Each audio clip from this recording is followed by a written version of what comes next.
সবাইকে স্বাগত জানাচ্ছি। আমি ফিরোজ তোহা। শুরুতেই সংবাদ শিরোনাম জানিয়ে দেব এই মুহূর্তে হাতে পাওয়া সর্বশেষ গুরুত্বপূর্ণ আপডেট আন্তর্জাতিক সংবাদ। শুরুতেই থাকছে জর্ডান বাহরাইনে মার্কিন নৌ ও বিমান ঘাঁটি গুঁড়িয়ে দিল ইরান।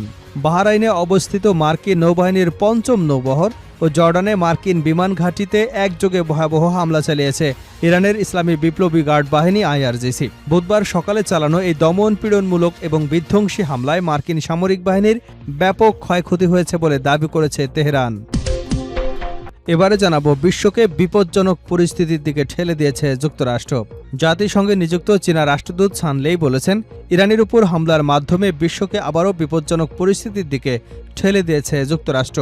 মঙ্গলবার সন্ধ্যায় জাতিসংঘের নিরাপত্তা পরিষদে দেওয়া বক্তব্যে তিনি এ মন্তব্য করেন।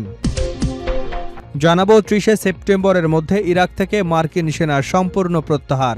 ইরাক থেকে সব মার্কিন সেনা আগামী 30 সেপ্টেম্বরের মধ্যে সম্পূর্ণ প্রত্যাহার করা হবে বলে জানিয়েছে দেশটির নবনিযুক্ত প্রধানমন্ত্রী আলী আল জায়দি। জানিয়ে দেব ইরানের গম সংরক্ষণ গুদামে মার্কিন হামলা।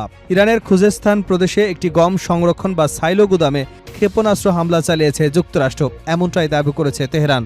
দেশটির কর্মকর্তাদের দাবি, হামলায় সাইলোটি ক্ষতিগ্রস্ত হলেও এখন পর্যন্ত কোনো হতাহতের খবর পাওয়া যায়নি। জানিয়ে দেব ইসলামাবাদ চুক্তি থেকে বেরিয়ে গেল ইরান। যুক্তরাষ্ট্রের সঙ্গে স্বাক্ষরিত ইসলামাবাদ সমঝোতা চুক্তি থেকে আনুষ্ঠানিকভাবে সরে দাঁড়ানোর ঘোষণা দিয়েছে ইরান। দেশটির উপপররাষ্ট্রমন্ত্রী কাজেম গারিবাবাদী মঙ্গলবার বার্তা সংস্থা তাসনিম নিউজকে তথ্য জানিয়েছেন। গারিবাবাদী বলেন, গত এক সপ্তাহের বেশি সময় ধরে চলা মার্কিন হামলা এবং হরমুজ প্রণালীতে যুক্তরাষ্ট্রের আসন্ন আগ্রাসন মোকাবেলার সিদ্ধান্তের অংশ হিসেবেই ইরান এ পদক্ষেপ নিয়েছে। তিনি বলেন, হরমুজ প্রণালীতে ইরানের সার্বভৌমত্ব অধিকার যে কোনো মূল্যে রক্ষা করা হবে। এবং সর্বশেষ জানাবো মার্কিন হামলার আশঙ্কায় পরীক্ষা কেন্দ্র সরিয়ে নিল ইরান।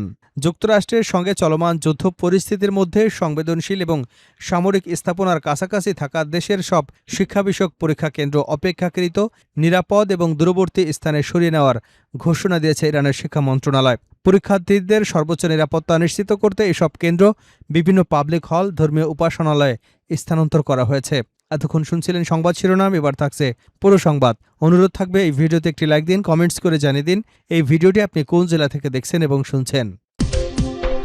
জর্ডান বাহরাইনে মার্কিন নৌ এবং বিমান ঘাঁটি গুঁড়িয়ে দিল ইরান। বাহরাইনে অবস্থিত মার্কিন নৌবাহিনীর পঞ্চম নৌবহর এবং জর্ডানে মার্কিন বিমান ঘাঁটিতে একযোগে ভয়াবহ হামলা চালিয়েছে ইরানের ইসলামী বিপ্লবী গার্ড বাহিনী। বুধবার সকালে চালানো এই দমনপীড়ক ও বিধ্বংসী হামলায় মার্কিন সামরিক বাহিনীর ব্যাপক ক্ষয়ক্ষতি হয়েছে বলে দাবি করেছে তেহরান। এই হামলার পরপরই আইআরজিসি জর্ডান ও কুয়েতের জনগণকে তাদের দেশে মার্কিন সামরিক উপস্থিতির বিরুদ্ধে সোচ্চার হবার আহ্বান জানিয়েছে, যা সমগ্র মধ্যপ্রাচ্য জুড়ে এক চরম যুদ্ধাবস্থা তৈরি করেছে। ইরানের বিপ্লবী গার্ড বাহিনীর দাবি অনুযায়ী বুধবার সকালে বাহরাইনে মার্কিন পঞ্চম নৌবহরের ঘাঁটিতে এক শক্তিশালী হামলা চালানো হয়। এতে ওই ঘাঁটির প্রধান command and control centre, naval support management centre, বিশাল সামরিক গুদাম এবং জ্বালানি ট্যাঙ্কগুলো সম্পূর্ণ ধ্বংস হয়ে গেছে। আইআরজিসি এ হামলাকে যুক্তরাষ্ট্রের বিরুদ্ধে তাদের একটি ক্র্যাশিং রেসপন্স বা চূর্ণ বিচূর্ণ করে দেওয়ার মতো দাঁত ভাঙা জবাব হিসেবে অভিহিত করেছে। বাহরাইনের পাশাপাশি জর্ডানের আজরক এলাকায় অবস্থিত মার্কিন বিমান ঘাঁটিতেও ইরান বড় ধরনের হামলা চালিয়েছে।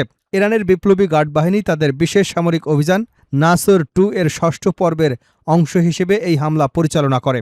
আইআরজিসি এক বিবৃতিতে নিশ্চিত করেছে যে তাদের নিষ্ঠুর হামলায় আজরাক বিমান ঘাঁটিতে থাকা মার্কিন F-15, F-16 এবং অত্যাধুনিক F-35 ফাইটার জেটের একাধিক শেল্টার আশ্রয়স্থল পুরোপুরি ধ্বংস হয়ে গেছে। এর পাশাপাশি ঘাঁটিতে মোতায়েন থাকা বেশ কয়েকটি মার্কিন MQ-9 ড্রোন গুঁড়িয়ে দেওয়া হয়েছে বলে বিবৃতিতে দাবি করা হয়েছে।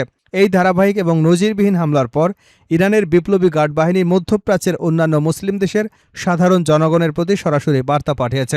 জর্ডানের জনগণের উদ্দেশ্যে দেওয়া এক বিবৃতিতে আইআরজিসি তাদের দেশ থেকে মার্কিন সামরিক উপস্থিতি চিরতরে অবসান ঘটানোর আহ্বান জানিয়েছে। ইরান স্পষ্ট করে বলেছে, জর্ডানের সাধারণ মানুষের উচিত হবে না এই পবিত্র ভূমিকে অন্য কোনো মুসলিম দেশের উপর হামলার প্ল্যাটফর্ম বা উৎক্ষেপণ বিন্দু হিসেবে মার্কিন বাহিনীকে ব্যবহার করতে দেওয়া। জর্ডানের নাগরিকদের প্রতি আহ্বান জানিয়ে তারা বলে, মার্কিন সেনাদের বহিষ্কার করতে এবং সে দেশ থেকে আমেরিকার সমস্ত স্থাপনা লক্ষ্যবস্তু বানাতে প্রতিটি সুযোগের সদ্ব্যবহার করা উচিত।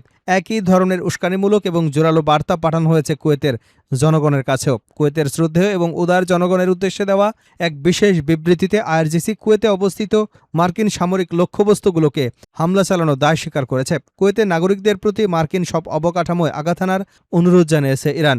মার্কিন দখলদারদের ঘাঁটি থেকে ইসলামী ভূমিকে মুক্ত বা স্বাধীন করবার এখনই উপযুক্ত সময়। বিশ্বকে বিপজ্জনক পরিস্থিতির দিকে ঠেলে দিয়েছে যুক্তরাষ্ট্র।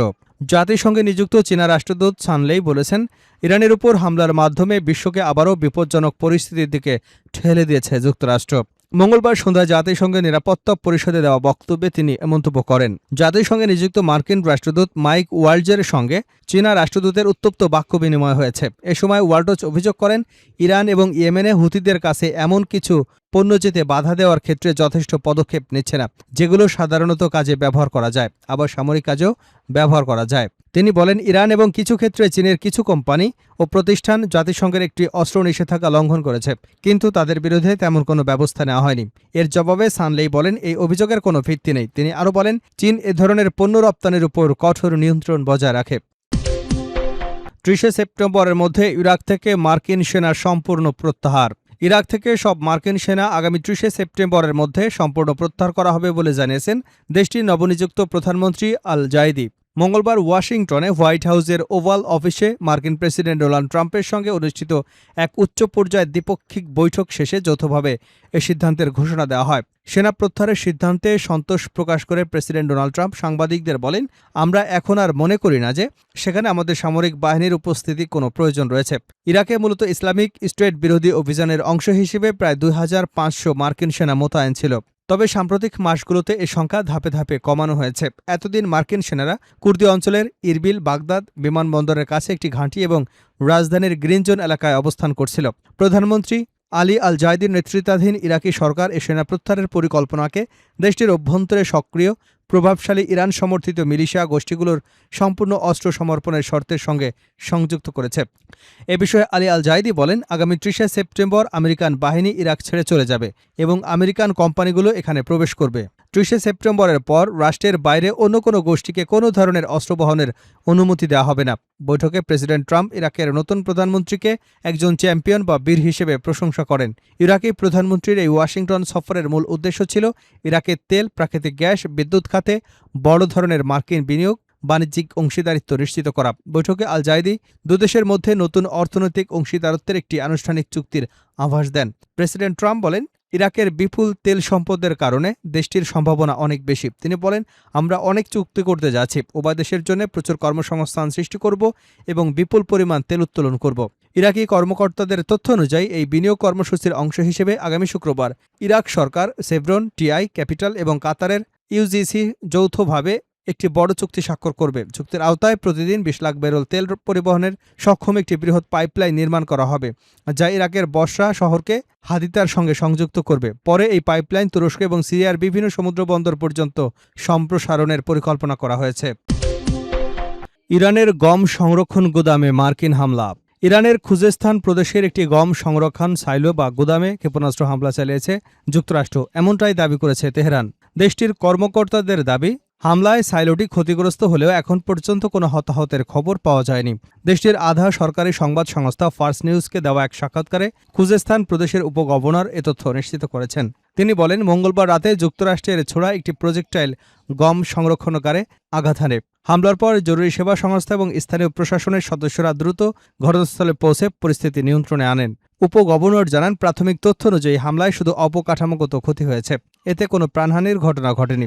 ক্ষয়ক্ষতির পূর্ণাঙ্গ হিসাব এখনও প্রস্তুত করা হচ্ছে।